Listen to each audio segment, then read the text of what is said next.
దేవుని గ్రంథమైన బైబిల్ని ఎందుకు ఈ సమాజం ఆడిపోసుకుంటుంది? కథలు కావయ్య అందులో ఉన్నది, యథార్థ సంఘటనలు. అది నిజముగా దేవుని చేత వ్రాయబడిన దైవ గ్రంథం.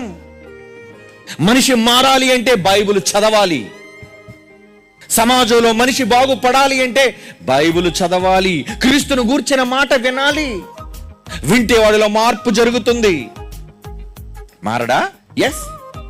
యేసుక్రీస్తు మాటలు విని ఎంతమంది వ్యభిచారులు మారిపోలేదు చెప్పండి. ఈరోజు సమాజంలో చెడును అరికట్టడానికి మంచిని నేర్పించాడు. అందుకే ఎందరో దొంగలు మారిపోయారండి. సిలువలో ఉన్న దొంగ ఎన్నో మాటలన్నాడు. ఏమన్నాడు చివరికి? ప్రభువా, నువ్వెంత ఉత్తముడు అయ్యా, నీ రాజ్యంలో వచ్చినప్పుడు నన్ను జ్ఞాపకం చేసుకుంటావా ప్లీజ్. మారిపోయాడు దొంగ. దొంగలు మారిపోయారు, వ్యభిచారులు మారిపోయారు. ఎందరో దుష్టులు దుర్మార్గులైన వాళ్ళు తమ బ్రతుకులనే మార్చేసుకున్నారండి. ఎలా? బైబిల్, క్రీస్తు నేర్పించిన బాట.